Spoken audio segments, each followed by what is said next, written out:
Bradesco. Entre nós, você vem primeiro. Boa noite. Boa noite. 2 pessoas foram presas numa operação da Polícia Federal contra o tráfico internacional de drogas. A quadrilha usava o aeroporto de Viracopos, no interior de São Paulo, para enviar drogas para outros países. Este ano já foi apreendido o equivalente a 1/3 de toda a droga encontrada no terminal em 2023. A Polícia Federal cumpriu mandados de prisão, busca e apreensão na Grande São Paulo e no interior do estado. Na cidade de Rio Claro, um casal foi preso suspeito de ser responsável pela aquisição das drogas e pelo financiamento das viagens. De acordo com a polícia, o homem de 34 anos e a mulher de 29 não tinham antecedentes criminais. Foram apreendidos celulares, munições e carregadores. Outras 4 pessoas também são investigadas por aliciar pessoas para levar as drogas para fora do país. Por que essas pessoas arriscam a sua liberdade? Simples. Eles oferecem valores vultosos, até porque o risco é grande, e esse trabalho é bem intenso no aeroporto de Viracopos. A polícia ainda pediu o bloqueio de contas bancárias e a apreensão de veículos. Os investigados podem responder pelos crimes de tráfico internacional de drogas, associação para o tráfico e lavagem de dinheiro. Os suspeitos podem pegar até 45 anos de prisão. Segundo a polícia, uma empresa com sede em Santa Luzia, no interior do Maranhão, era usada para lavar dinheiro do esquema. Na imagem de satélite do endereço registrado, não há nenhum imóvel, apenas um lote vazio. A investigação começou em maio do ano passado, quando um homem de 25 anos foi preso em flagrante ao tentar embarcar num voo para Lisboa com 11 quilos de cocaína na mala. A embalagem da droga remete à imagem do jogador Cristiano Ronaldo. Outras 12 viagens internacionais foram realizadas por integrantes do mesmo grupo criminoso. Em 2023, 55 pessoas foram presas e mais de 260 quilos de drogas foram apreendidos no aeroporto. Neste ano, a PF já prendeu 14 pessoas e apreendeu 85 quilos de entorpecentes. O volume de droga aumentou significativamente e o número de prisões vai, com certeza, se não passar, só passar, vai dobrar o número de prisões em relação ao ano passado. Um arsenal com fuzis e metralhadoras foi apreendido em uma casa na Grande São Paulo. Segundo a polícia, o armamento de guerra pertence a integrantes de quadrilhas que aterrorizam cidades do interior em ataques que ficaram conhecidos como o Novo Cangaço. O arsenal impressiona. São 5 fuzis, 2 metralhadoras, 3 pistolas, 1 revólver e muita munição. As armas foram encontradas pela polícia em uma casa em Itapevi, na Grande São Paulo. A operação era para cumprir um mandado de busca contra um dos suspeitos envolvidos numa tentativa de roubo a uma empresa de valores na cidade de Guarapuava, no Paraná. Na ação, que aconteceu há quase 2 anos, criminosos fizeram moradores reféns e deixaram 2 policiais feridos. O principal alvo da operação, Heberson de Macedo Martins, não foi localizado. Mas no endereço, os policiais encontraram armamento, tabletes de maconha, sacos de cocaína e crack e 2 carros blindados roubados que, segundo a polícia, eram utilizados em ações criminosas. A gente vê que entre o arsenal apreendido há fuzis de alta precisão, por isso a polícia acredita que o armamento era usado por quadrilhas especializadas em ataques a bancos em cidades do interior. As ações violentas ficaram conhecidas como o Novo Cangaço. São armas de guerra, então são usadas para ataques a bases, ataques a cidades, roubos a banco, resgates de presos de alta periculosidade. Então, para coisa boa, esses indivíduos não iam usar essas armas. Ícaro Rian Lopes de Andrade, de 19 anos, estava na casa onde o arsenal foi encontrado e acabou preso. Segundo a polícia, ele é filho de um conhecido assaltante de banco. Os investigadores agora querem saber qual a ligação da família com o homem procurado pela ação em Guarapuava. Quem são os reais proprietários dessas armas, dessa droga, quem são os outros membros da quadrilha e qual a finalidade, o que eles iam fazer com essas armas. Veja agora outras notícias do dia. Presidente Lula anuncia investimentos de 23 bilhões de reais no novo PAC. Cesta básica fica mais cara em 14 capitais do país. 15 milicianos são presos no Rio de Janeiro após confronto com a polícia. 6 suspeitos foram baleados e 13 fuzis apreendidos. Grupo terrorista Hamas abandona negociações com Israel e cessar fogo fica mais distante. Pesquisa mostra que confiança em empresas de inteligência artificial caiu ao redor do mundo.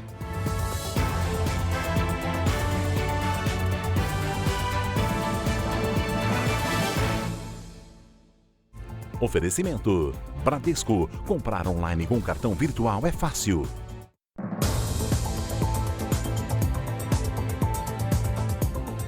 Um comboio de milicianos armados com fuzis foi interceptado pela polícia numa das principais avenidas do Rio de Janeiro. Houve confronto e 6 suspeitos acabaram baleados. Ao todo, 15 homens foram presos. Os criminosos voltavam de uma área na Zona Oeste, onde há disputa por territórios, quando foram cercados pela polícia.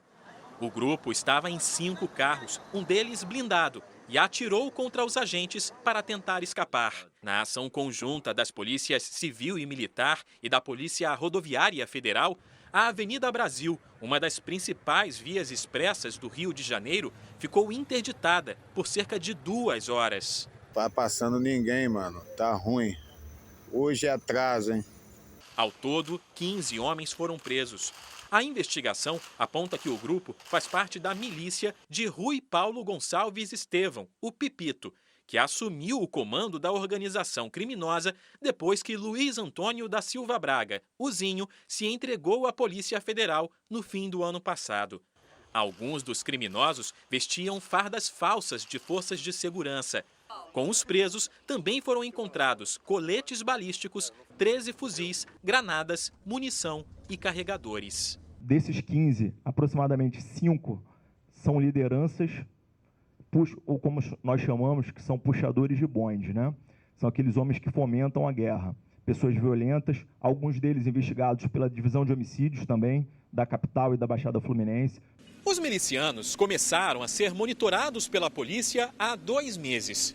De acordo com as investigações, o grupo estava em deslocamento para evitar que 2 facções criminosas invadissem uma região dominada pela milícia. Temos nos últimos meses 10 ações da mesma natureza, com impacto menor, mas que certamente vão apoiar as polícias judiciárias, tanto a Polícia Civil quanto a Polícia Federal, nas investigações que derivam dessas ações. Um suspeito conseguiu escapar. As farmácias têm sido alvo de criminosos que roubam remédios controlados e de alto custo. Em São Paulo, uma quadrilha usou um controle remoto para entrar num estabelecimento e levar mais de R$50 mil em medicamentos. É madrugada quando os ladrões abrem a porta da farmácia com o auxílio de um controle remoto. O alarme dispara. Encapuzados e com máscaras, os 2 homens vão direto para a área restrita, onde ficam os medicamentos mais caros. Eles jogam as caixas em sacos de lixo.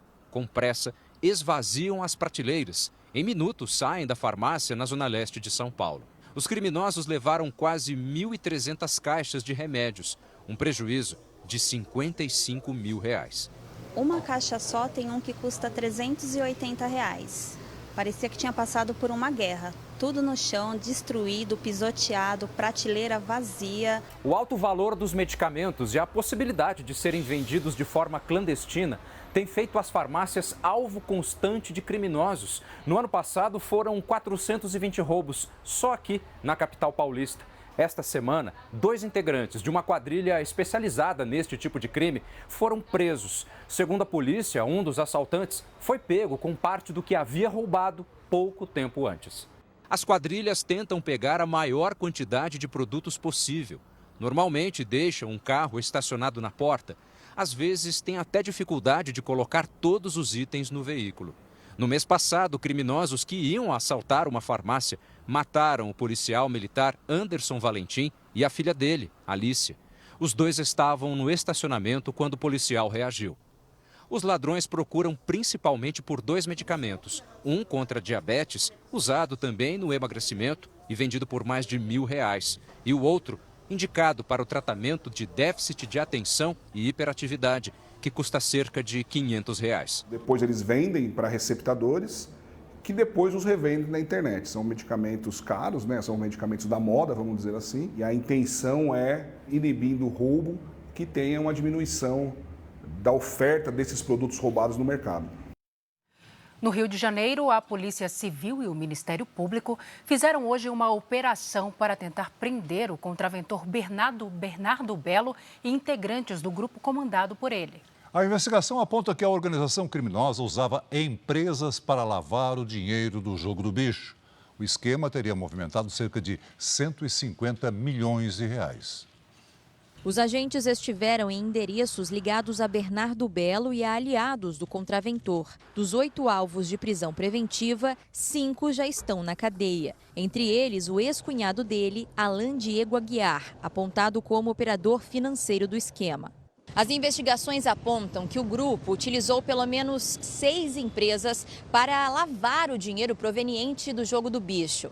Postos de gasolina, lojas de roupas, automóveis e que vendem itens para churrasco eram usados para tentar enganar as autoridades. Algumas pessoas trabalham ali e sequer sabiam que era uma lavagem de dinheiro, então a gente não pode prejudicar essas pessoas. Então a justiça assume a administração dessas empresas, as empresas continuam funcionando e todo esse dinheiro que será arrecadado passa aos cofres públicos. A ação de hoje é um desdobramento de operações ocorridas em 2022. Segundo a polícia, os suspeitos estão envolvidos na morte do advogado Carlos Daniel Ferreira Dias, executado a tiros dentro do carro em Niterói, na região metropolitana do Rio. De acordo com a polícia, o advogado foi assassinado porque teria orientado um ex-sócio da empresa de itens para churrasco a denunciar o esquema montado por Bernardo Belo. Nessa fase da investigação, 13 pessoas foram denunciadas à Justiça pelo Ministério Público. A polícia pediu o bloqueio das contas dos investigados e o sequestro de bens como veículos, embarcações e imóveis, como a famosa Casa de Vidro de Bernardo Belo. Ele e os outros 2 investigados estão foragidos. A defesa deles não foi encontrada.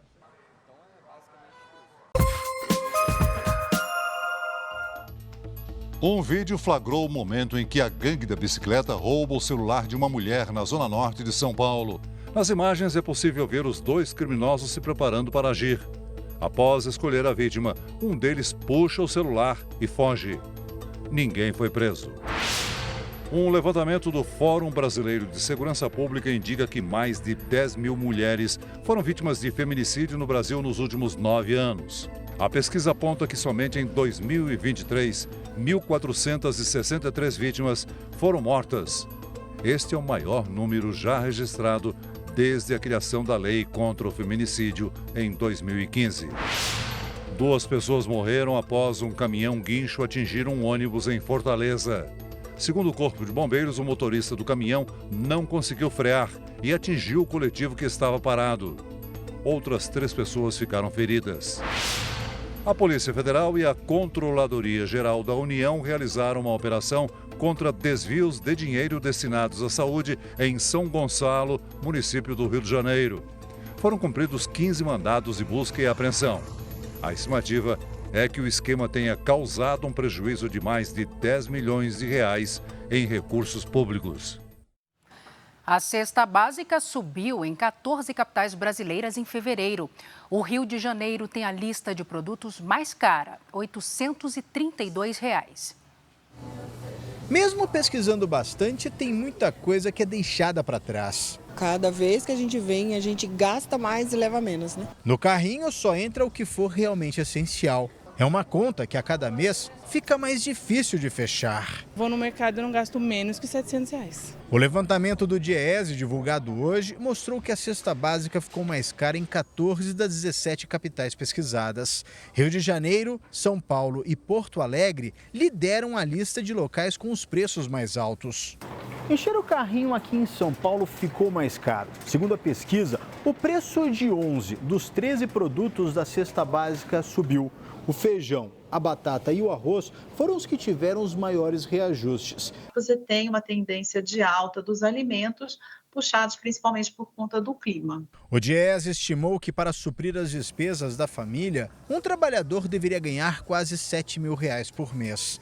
Para esta economista, a pesquisa mostra que o poder de compra do brasileiro tem diminuído. O grande problema desse número é que ele pega muito as pessoas de renda mais baixa, que no geral são aquelas que gastam a maior parte do salário, dos seus rendimentos em alimentação. Então isso faz com que essas pessoas tenham um poder de compra menor ainda do que o esperado.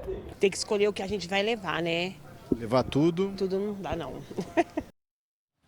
Hora da previsão do tempo. A chuva perdeu força e a temperatura subiu. Vamos conversar com a Lidiane Sayuri. Lidi, boa noite. Como é que ficam os próximos dias? Com mais calor, Salsi. Boa noite para você. Boa noite, Celso. Boa noite a todos. Neste momento, a frente fria se afasta em direção ao oceano. A circulação de ventos ainda mantém estabilidades nesta sexta-feira. Em Santa Catarina e no Rio Grande do Sul, chove forte à tarde. No sul de Minas e na Serra Fluminense, a chuva persistente pode provocar novos deslizamentos. Muita água prevista também para a região norte e entre os litorais do Maranhão e do Rio Grande do Norte. Nesta sexta-feira, os maiores volumes de chuva devem atingir as capitais São Luís, Fortaleza, Belém e Manaus. Tempo firme e quente no centro-sul da Bahia e norte de Minas Gerais. Em Florianópolis, máxima de 26 graus. Em Vitória e em Rio Branco, faz até 30. Em Campo Grande, em Macapá, 31 e até 32 em João Pessoa. Em São Paulo, até o fim de semana, sol com possibilidade de chuva à tarde. Chuva que pode ser forte. Nesta sexta faz 29, no sábado 30 graus, no domingo 29. Atenção, uma nova onda de calor deve atingir toda a região sul, parte da região sudeste e centro-oeste. Em algumas áreas, as temperaturas superam a média em 5 graus. Temos tempo delivery primeiro para o Wesley, que é de Indaial, Santa Catarina. Vamos para lá. Oi, Wesley. Muita água e calor até o fim de semana. A chuva moderada pode vir forte à tarde. As temperaturas ficam em torno dos 30 graus. Agora é o Renato de Araruama, Rio de Janeiro. Opa, Renato, seguinte, fim de semana instável, com previsão de chuva a qualquer hora. O sol ainda aparece e esquenta entre uma chuva e outra. Nesta sexta, máxima de 31. No sábado, pode fazer até 33. No domingo, 32. Mande seu pedido pelas redes sociais. Para isso, basta usar a hashtag #VocêNoJR. Salsi, Celso. Obrigada, Lídia. Até amanhã, Lídia. Segundo o Serviço Climático da União Europeia, fevereiro bateu recorde de calor na Terra. Foi o 9º mês seguido. As mudanças climáticas também afetaram as águas dos oceanos. No fundo do mar, os corais estão perdendo a cor. Esse branqueamento acontece por causa da alteração da temperatura dos oceanos, que bateu recorde em fevereiro, com uma média de 21,06 graus Celsius. Os dados começaram a ser contabilizados há 45 anos. Os cientistas alertam que esse fenômeno, que acontece no hemisfério sul, pode ser o pior da história, aumentando o risco de erosão e tempestades. Há impactos diretos no ecossistema marinho, na pesca e em tudo que está relacionado com a vida nos oceanos, explicou Carlo Buontempo, diretor do Serviço de Mudanças Climáticas da União Europeia. Não foi só a temperatura do mar que bateu recorde. O mês de fevereiro foi o mais quente já registrado, seguindo uma série de 9 meses seguidos com os termômetros atingindo números nunca antes registrados. Aqui, na Europa, muitos dias de inverno tiveram clima quente. No continente, as temperaturas no mês passado ficaram 3,30 graus Celsius acima da média. Segundo os cientistas, as temperaturas continuam subindo devido ao fenômeno climático El Niño, que aquece as águas do Oceano Pacífico, mas as alterações climáticas causadas pelo homem são o principal fator do calor. Especialistas ainda afirmam que, se nada for feito, novos recordes de temperatura serão quebrados. Veja a seguir, 5 pessoas da mesma família morrem em rodovia de Goiás após carro ser arrastado por enxurrada. Presidente Lula faz anúncio de obras financiadas pelo PAC. Polícia de São Paulo prende 3 suspeitos de envolvimento em roubos de carga em rodovias paulistas.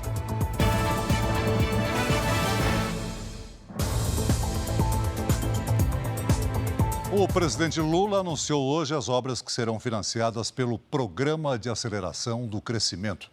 Vamos a Brasília com Luiz Fara Monteiro. Boa noite, Fara. Oi, Celso. Boa noite a você, a Salsi e a todos que acompanham o Jornal da Record. O presidente fez hoje o anúncio de obras que foram reivindicadas por prefeitos e governadores. O PAC deverá ter investimentos de mais de R$1,5 trilhão de reais. As obras que serão financiadas pelo novo PAC, o Programa de Aceleração do Crescimento, foram apresentadas por estados e municípios. Somados, os projetos terão, nessa fase, investimentos de 23 bilhões de reais. No total, o programa prevê a liberação de 1 trilhão e 700 bilhões de reais. Chamado de PAC Seleções, o programa foi dividido em 3 eixos: saúde, educação e infraestrutura social e inclusiva. No total, foram selecionadas quase 6.800 obras nos 26 estados e no Distrito Federal, alcançando quase 60% dos municípios brasileiros. Eu não posso olhar o prefeito e a filiação dele, se bem que é importante levar em conta isso. Mas eu tenho que olhar a necessidade do povo. Qual é a região que precisa mais daquele investimento naquele momento? Ninguém ficará de fora. O presidente afirmou ainda que, com o aumento da arrecadação, pretende negociar com o Congresso alterações nos limites de gastos do governo. Vocês estão percebendo que a arrecadação está aumentando, além daquilo que muita gente esperava.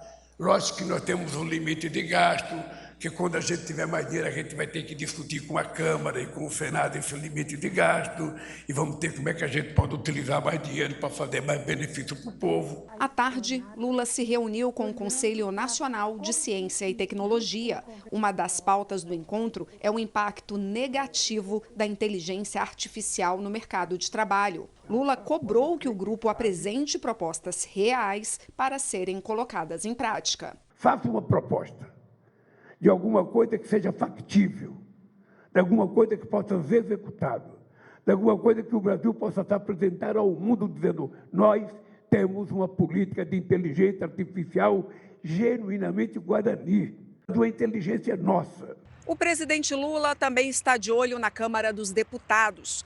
O resultado das eleições nas comissões preocupou o Palácio do Planalto, principalmente o comando da Comissão de Educação e da Comissão de Constituição e Justiça, a mais importante da casa. Estratégicas, essas 2 comissões serão comandadas por deputados do PL, que são da oposição, o que pode dificultar o andamento de projetos de interesse do governo. Por isso, o Planalto pretende investir em medidas provisórias e projetos com regime de urgência para tentar driblar as comissões e conseguir que os textos sejam votados diretamente em plenário. A Comissão de Constituição e Justiça do Senado deve votar na quarta-feira que vem a proposta de emenda à Constituição que endurece as penas para posse e porte de drogas. O relator, senador Efraim Filho, diz que a data foi definida depois de uma reunião com o presidente da CCJ, o senador Davi Alcolumbre.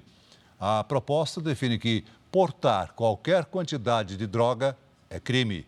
Efraim Filho propõe ainda que haja prestação de serviços à comunidade como pena alternativa para usuários em vez de prisão. Em Minas Gerais, peritos investigam o que pode ter provocado a queda do monomotor da Polícia Federal, que tinha acabado de decolar do aeroporto da Pampulha. Os 2 policiais que morreram no acidente devem ser enterrados amanhã em Brasília. Apenas um tripulante sobreviveu. As causas do acidente ainda são um mistério. O avião modelo Cessna 208B da Polícia Federal caiu logo depois de decolar no aeroporto da Pampulha. As câmeras de segurança registraram o momento em que o piloto tenta retornar, mas não consegue. A perda de altitude levanta a hipótese de uma falha no motor. A decolagem é um momento crítico. Então, neste momento, ele precisava ganhar mais velocidade e mais altura, o que justificaria ele ter voltado para a pista naquela atitude foi uma perda de motor, mas é apenas uma hipótese. O simulador de voo mostra a cabine do monomotor da PF. A aeronave é considerada moderna e segura. Antes de decolar, pilotos e copilotos precisam fazer uma checagem, que inclui a conferência de todos os itens de segurança da aeronave. Isso diminui consideravelmente a possibilidade de falhas durante o voo, mas não evita uma possível pane no motor. Segundo o Registro Aeronáutico Brasileiro, a aeronave estava com a situação regularizada. A investigação irá determinar se alguma falha mecânica ou outro fator contribuiu para o acidente. O único sobrevivente do acidente é Walter Luiz Martins, de 51 anos. De acordo com os médicos, ele está fora de perigo. Os tripulantes Guilherme de Souza Irber e José de Moraes Neto morreram no local. Os dois serão velados amanhã no hangar da Polícia Federal em Brasília. De acordo com o levantamento da Força Aérea Brasileira, o número de acidentes aéreos no Brasil vem caindo. Nos primeiros 2 meses deste ano foram 40 e no mesmo período do ano passado, 43 ocorrências registradas. Nós trabalhamos para isso, para que não haja perdas de vidas humanas na atividade que é a mais segura, o meio de transporte mais seguro que há. O líder da Coreia do Norte ordenou que o exército do país intensifique as simulações de guerra. A ordem foi dada no momento em que a Coreia do Sul e os Estados Unidos realizam a operação militar anual na Península Coreana. Uma greve dos transportes paralisou as viagens aéreas e ferroviárias na Alemanha. Os aeroportos de Frankfurt e Hamburgo foram fechados para a partida de passageiros. As operações devem ser retomadas no sábado. Na República Tcheca, mais de 3.000 agricultores protestaram contra as políticas para o setor. Tratores bloquearam avenidas da capital, Praga, e espalharam esterco em frente à sede do governo. A Rússia convocou uma reunião com a embaixadora dos Estados Unidos em Moscou. O Kremlin acusa 3 organizações americanas de implementarem projetos de orientação antirrussa no país. A convocação vem com a ameaça de expulsar diplomatas americanos da Rússia. Uma empresa de eletricidade assumiu hoje a responsabilidade pelo incêndio do maior incêndio florestal da história do estado americano do Texas. Segundo denúncias de moradores, o fogo começou em postes de luz feitos de madeira e que estavam sem manutenção. A empresa, porém, nega ter sido negligente. Os bombeiros ainda lutam contra as chamas, mesmo depois de 2 semanas do primeiro foco. O incêndio causou a morte de 2 pessoas e destruiu uma área equivalente a quase 3 vezes a cidade de São Paulo. O Jornal da Record faz uma pausa para o pronunciamento da ministra das Mulheres, Cida Gonçalves. Voltamos logo em seguida com a prisão de suspeitos de roubar cargas em rodovias de São Paulo e as informações sobre a morte de 5 pessoas da mesma família por causa das chuvas em Goiás. Até já.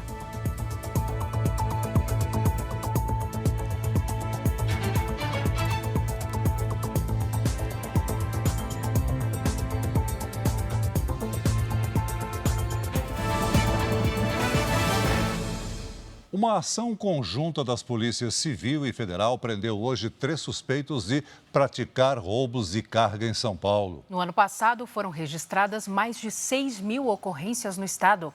A rodovia Regis Bittencourt é uma das mais visadas pelas quadrilhas. O movimento nas principais estradas do país é intenso. Caminhões carregados circulam de norte a sul. Os caminhoneiros redobram a atenção em alguns trechos já conhecidos pela quantidade de assaltos. O último levantamento aponta que a cada 10 ocorrências de roubo de carga, 8 foram na região sudeste. A maior parte entre São Paulo e Rio de Janeiro. Desde o ano passado, uma investigação conjunta entre as polícias civil e rodoviária federal monitorava roubos de carga na Regis Bittencourt, rodovia que liga São Paulo ao sul do país. Segundo a polícia, o grupo agia principalmente na região de Taboão da Serra, Grande São Paulo, e era extremamente agressivo com as vítimas. Eles empregam grande violência contra as vítimas, roubam com emprego de arma de fogo, já dispararam contra as vítimas e felizmente hoje nós conseguimos aí tirar ao menos 3 de circulação. Dados da Secretaria da Segurança Pública de São Paulo apontam que em todo o ano passado foram registrados mais de 6 mil roubos de carga, uma média de 16 por dia. Apesar da ligeira queda dos números em relação a 2022, a Associação Nacional do Transporte de Cargas estima que o prejuízo anual seja de pelo menos 1 bilhão e 200 milhões de reais por ano. A fácil comercialização dos produtos é o que atrai o crime.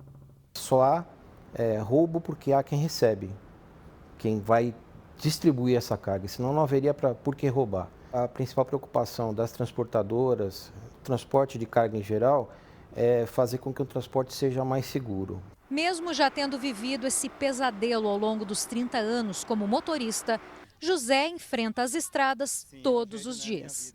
Faz parte, né? A gente tem que sobreviver e sustentar a família em casa.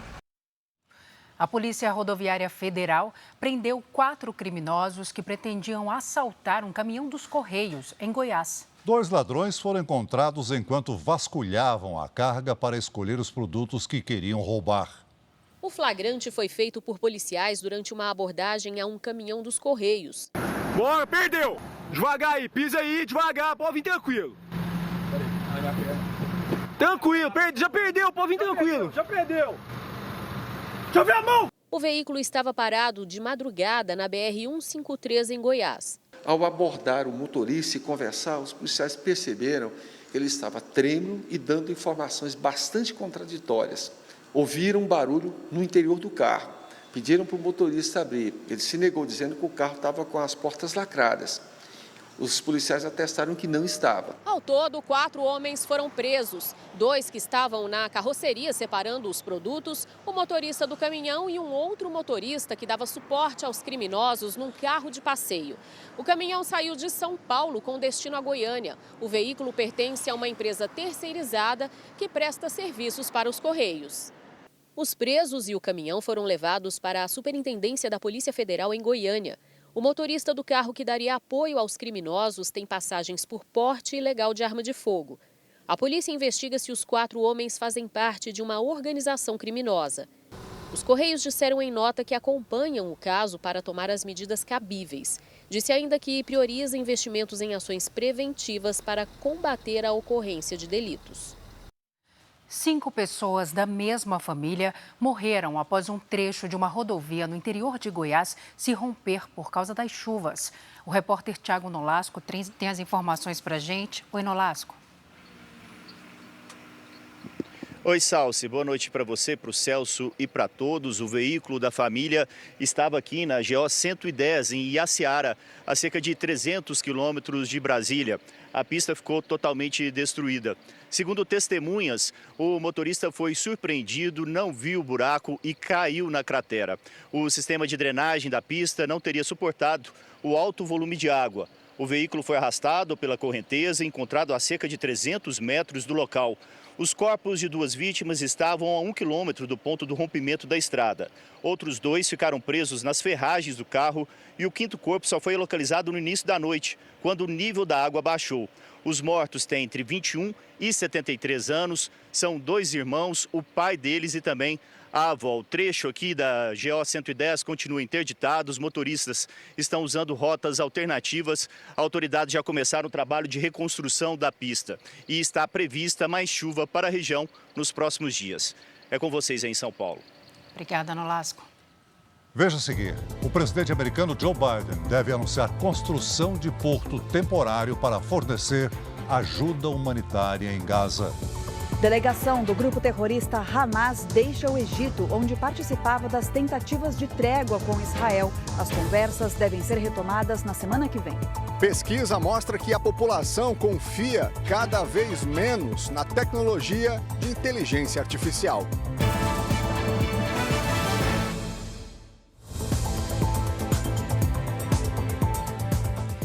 Um estudo revelou que a confiança da população nas empresas de inteligência artificial caiu ao redor do mundo. Entre os 28 países que integram a pesquisa, os Estados Unidos registraram a maior queda. O estudo feito por uma agência de comunicação revelou uma queda de 8 pontos percentuais na confiança de empresas de inteligência artificial. Em 2019, a média global era de 61%. Já em 2024, o índice caiu para 53%. Nos Estados Unidos, a confiabilidade na nova tecnologia despencou. Passou de 50% para 35% em 5 anos. Os temas que mais preocupam a sociedade são a falta de privacidade, a desvalorização do ser humano e as possíveis ameaças para a sociedade. O fato da tecnologia ter sido pouco testada também foi citado. A desconfiança da população aumentou justamente depois do lançamento de ferramentas capazes de criar textos e manipular imagens e vídeos. Em 26 dos 28 países citados na pesquisa, a maioria acredita que os governos não têm conhecimento suficiente para regulamentar a tecnologia de maneira efetiva. Para esse especialista em inteligência artificial, é responsabilidade das autoridades regular as plataformas para proteger os cidadãos. A gente precisa encontrar uma regulação que seja equilibrada entre garantia de direitos humanos com liberdade econômica. Ao mesmo tempo que os governos têm também a prerrogativa de chamar para o debate público, além das empresas, a mídia, os partidos e a opinião pública. Na União Europeia, entrou em vigor hoje a nova Lei de Mercados Digitais, que define regras para plataformas com mais de 45 milhões de cadastros. O objetivo é dar mais liberdade de escolha ao usuário e garantir uma competição justa entre as empresas.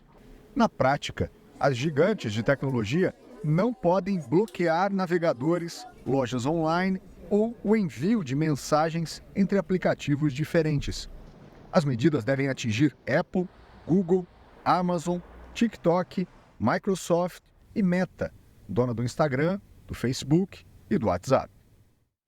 No dia em que a guerra no Oriente Médio completa 5 meses, uma delegação do Hamas deixou o Cairo, onde eram realizadas negociações para uma trégua com Israel. Também hoje, as forças de defesa de Israel deram início às investigações sobre possíveis falhas de militares que podem ter facilitado a realização dos ataques do Hamas em outubro do ano passado. O inquérito vai focar no período de março de 2018 a 10 de outubro de 2023, dia em que o exército israelense retomou o controle das comunidades perto da faixa de Gaza. A investigação vai analisar a proteção das fronteiras, o monitoramento de informações sobre o Hamas nos anos anteriores ao ataque e o processo de tomada de decisão na véspera da invasão. As conclusões devem ser apresentadas em junho. O chefe do Estado-Maior das Forças Israelenses, Herzel Halevi, disse que o inquérito é necessário porque o exército falhou na tarefa de proteger os israelenses. Nesta quinta-feira, em uma cerimônia de graduação de oficiais no sul de Israel, o primeiro-ministro Benjamin Netanyahu afirmou que a ofensiva contra o terrorismo vai continuar, apesar da pressão internacional para o fim da guerra. Netanyahu afirmou que as ações incluem a cidade de Rafah, que considera o último reduto do Hamas. Representantes do grupo terrorista deixaram hoje a cidade do Cairo, no Egito, onde participavam das negociações de trégua com Israel. Segundo as autoridades egípcias, a proposta chegou a um impasse. O acordo prevê um cessar-fogo temporário para a troca de reféns por prisioneiros palestinos, mas o Hamas quer acabar com a guerra de forma permanente. As conversas devem ser retomadas na próxima semana. Os mediadores internacionais queriam que a trégua acontecesse antes do Ramadã, o período sagrado do calendário islâmico, que começa no domingo. O objetivo era evitar um agravamento do conflito. Sem acordo, a região pode ter momentos de mais violência. A mãe de uma jovem que foi levada pelos terroristas diz que a luta pela libertação dos reféns não pode parar. A última vez que conversou com a filha foi logo após o ataque à festa rave, em 7 de outubro. Romi Gonen, de 23 anos, contou à mãe por telefone que tinha sido ferida por tiros. Desde então, não houve mais contato. O presidente dos Estados Unidos, Joe Biden, deve anunciar hoje a construção de um porto temporário no litoral de Gaza para aumentar o envio de ajuda humanitária. A expectativa é que Joe Biden faça o anúncio daqui a pouco, durante o discurso do Estado da União no Congresso americano. É um evento tradicional em que o presidente se dirige à nação. Segundo autoridades da Casa Branca, as Forças Armadas dos Estados Unidos devem construir uma espécie de pier flutuante no litoral de Gaza. Ainda de acordo com o governo americano, vai haver cooperação de Israel e da ONU. O objetivo é receber navios com alimentos, medicamentos e abrigos. A previsão é que as cargas saiam do Chipre e cheguem à faixa de Gaza pelo mar. Não há um prazo para a conclusão da obra temporária. Nos últimos dias, a ajuda humanitária tem sido enviada por aviões de vários países, incluindo os Estados Unidos. O evento de hoje, no Capitólio, deve contar com a presença de parentes de reféns que estão em poder dos terroristas do Hamas. Outros temas que devem ser abordados agora à noite por Biden são o preço de medicamentos e a crise da imigração ilegal. Horas antes do discurso, o ex-presidente Donald Trump disse que Biden tenta escapar da responsabilidade sobre a situação caótica na fronteira com o México, que o republicano classificou como um show de horrores. É esperado que o democrata tente demonstrar vigor diante das críticas à idade avançada. Ele está com 81 anos e vai tentar a reeleição em novembro. Nos Estados Unidos, um avião fez um pouso de emergência após perder uma roda durante a decolagem. As imagens mostram o momento do incidente. A roda caiu no estacionamento do Aeroporto Internacional de São Francisco. Ninguém se feriu. O avião tinha como destino o Japão e estava com 235 passageiros a bordo. Ele fez o pouso em segurança. O Brasil tem mais de 1.800.000 crianças e adolescentes em situação de trabalho infantil. Na maior região de maior produção do açaí no mundo, no norte do país, essa mão de obra é muitas vezes confundida com questões culturais e de tradição familiar. Esse é o tema do documentário Filhos do Açaí, uma produção original do Play Plus que estreia na próxima segunda-feira, dia 11 de março.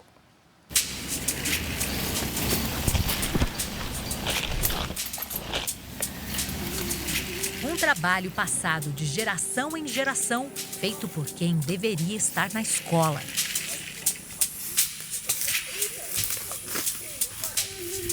Me conta como é que é a sua rotina, assim, num dia da safra. 5 horas me acordo, aí bebo um café de manhã, arrumo as coisas, a faca, a pecunha. Aí eu saio de lá umas 5h30.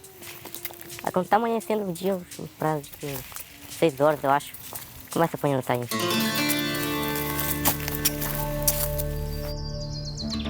No nordeste do estado do Pará, o açaí garante o sustento de famílias ribeirinhas, ao mesmo tempo em que tira das crianças os direitos de estudar e de brincar.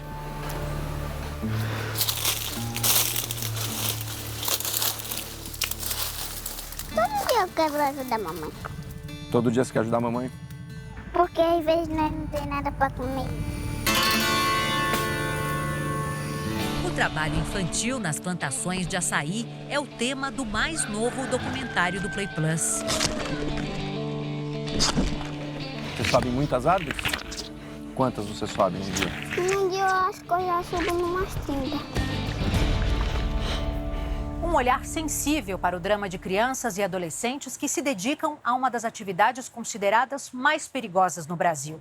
Filhos do Açaí mostra que por trás do fruto, que hoje é tão consumido em todo o país e também no exterior, há uma realidade difícil, pouco conhecida e que precisa de atenção. Quando foi a primeira vez? Você lembra quantos anos você tinha quando você subiu a primeira vez? Quantos anos eu tinha quando eu comecei a apanhar? Era com 5 anos. Produzido pelos jornalistas Romeu Piccoli, Mariana Soares, Juliana Marabello e Leopoldo Moraes, Filhos do Açaí conta histórias de brasileiros como Tiago. Peconheiro desde criança, ele perdeu o movimento das pernas enquanto colhia açaí e agora depende do trabalho do filho adolescente. Tinha dias de manhã aqui que eu vi ele se arrumando de madrugada. Aquilo doía no coração, tô lhe falando, dava um aperto muito grande. Pai de família ver a mulher e o filho trabalhar para poder aguentar a barra. Você chega, você tem um homem numa cama com uma engenhoca que ele fez para conseguir fazer uma fisioterapia, porque ele não aceita o resultado do laudo médico, que dá como uma paraplegia permanente. porque ele caiu de um pé de açaí, ele representa essa dualidade, porque o açaí sustentou a família dele a vida inteira. E agora o açaí tirou as condições dele de trabalhar. O documentário revela as inúmeras marcas que os chamados pecuinheiros carregam no corpo e mostra as dores de quem nunca teve perspectiva de uma vida menos dura. Um trabalho jornalístico cuidadoso. O grande segredo aí é a subjetividade, né? Tentar trazer para o público o que é uma criança e a marca que o açaí traz naquela criança. Então é uma cicatriz, é a faca presa na bermuda, é a peconha. Cansa? Cansa muito sim. O que é que cansa mais? A subir na frigideira. Por quê? Porque usa muita perna, levantar o corpo, usa muitos braços, desgasta muito o corpo. Foram centenas de quilômetros percorridos pelo ar, por terra e principalmente pela água para chegar às comunidades que não têm energia elétrica nem sinais de internet e de telefone. Na primeira cidade que a gente chegou, a gente não conseguiu encontrar realmente uma família que estivesse aberta a nos mostrar essa realidade. Então, tivemos que ir atrás do Conselho Tutelar e, através de uma ex-conselheira tutelar, a gente conseguiu ir até essas localidades mais distantes para encontrar essas famílias. Para proporcionar uma experiência ainda mais completa, o documentário foi todo gravado com câmeras de cinema e oferece uma nova tecnologia de som, o áudio imersivo. O áudio imersivo, essa tecnologia, dá essa possibilidade de você ter todos os sons vindo de todos os lugares, 360 graus. Então você percebe o movimento dos pássaros, as pessoas passando, as crianças jogando bola. Então você tem todo esse realismo com essa tecnologia. Filhos do Açaí vai estar disponível no Play Plus a partir da próxima segunda-feira, dia 11 de março. E no podcast JR 15 Minutos de hoje, eu conversei com os jornalistas Romeu Piccoli, Mariana Soares e Juliana Marabello sobre os bastidores do documentário Filhos do Açaí. Você pode acompanhar nas redes sociais do Jornal da Record e nas principais plataformas de streaming. Lembrando, Filhos do Açaí estreia segunda-feira no Play Plus. Essa edição termina aqui e à 00:30 tem mais Jornal da Record. Fique agora com Jezabel e logo após Gênesis tem jornalismo investigativo com Roberto Cabrini no Câmera Record. Não perca. Boa noite para você. Boa noite.